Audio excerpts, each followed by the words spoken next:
আরজিকর চিকিৎসককে ধর্ষণ ও খুনের ঘটনায় সিবিআই তদন্তের নির্দেশ দিল আজ কলকাতা হাইকোর্ট। এদিকে আবার রবিবার পর্যন্ত পুলিশকে সময় দিয়েছিলেন মুখ্যমন্ত্রী মমতা বন্দ্যোপাধ্যায়। তার আগেই সিবিআই তদন্তের নির্দেশ দিল কলকাতা হাইকোর্ট। আজ কলকাতা হাইকোর্টের প্রধান বিচারপতি টি.এস. শিবজ্ঞানম মামলায় কেস ডায়েরি খতিয়ে দেখেই এই নির্দেশ দিলেন।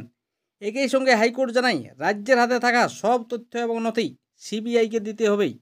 তাছাড়া শুধু তাইই নয়, যেসব সিসিটিভি ফুটেজ সংগ্রহ করেছিলেন পুলিশ তাও কিন্তু সিবিআইয়ের হাতে তুলে দিতে হবেই। আর এমনই নির্দেশ দিলেন কলকাতা হাইকোর্ট।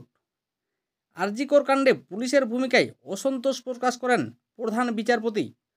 মঙ্গলবার একসঙ্গে আরজিকর কাণ্ডে দায়ের হওয়া 5টি জনস্বার্থ মামলার শুনানি হয়। সেখানে একাধিক বিষয় নিয়ে প্রশ্ন ওঠে। রাজ্যের কাছেই কেস ডায়েরি তলব করা হয়েছিল মঙ্গলবারের শুনানিতেই। দুপুর 1টার মধ্যে সেই কেস ডায়েরিও আদালতে জমা দিয়েছিল রাজ্য সরকার।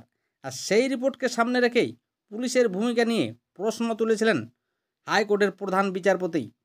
মঙ্গলবারের শুনানিতে অর্থাৎ আজকের শুনানিতে মৃতার পরিবারের আইনজীবী বিকাশ রঞ্জন ভট্টাচার্য জানিয়েছিলেন, প্রথমে পরিবারের কাছেই কেউ একজন ফোন করে বলেন আপনাদের মেয়ে অসুস্থ।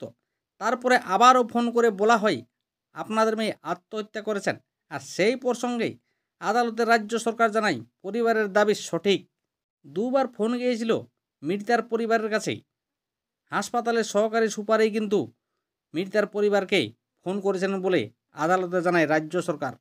তবে ফোনে মৃতের পরিবারকে কি বলা হয়েছিল তা নিয়ে কিন্তু আদালতে বলেনি রাজ্য। তবে আরজিকরের ঘটনায় প্রথমে অস্বাভাবিক মৃত্যুর মামলা রুজু করেই যে তদন্ত শুরু করা হয়েছিল তা নিয়ে কিন্তু মঙ্গলবার অর্থাৎ আজ আদালতে প্রশ্ন ওঠে। সে সম্পর্কে রাজ্যের আইনজীবী আদালতে বলেন এই ধরনের কোনো গুরুত্বপূর্ণ ঘটনায় অস্বাভাবিক মৃত্যুর মামলা দায়ের হয়। তবে রাজ্য জানায় প্রথমে এসে কেউ অভিযোগ করেনি, তাই অস্বাভাবিক মৃত্যু বলা হয়েছিল।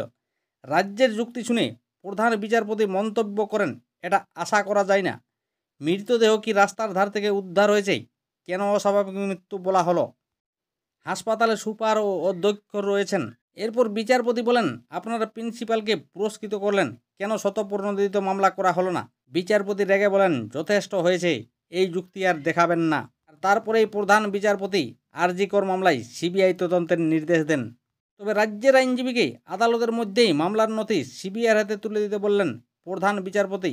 তাছাড়া আগামী 3 সপ্তাহ পরে এই মামলার পরবর্তী শুনানির কথা বলা হয়েছে।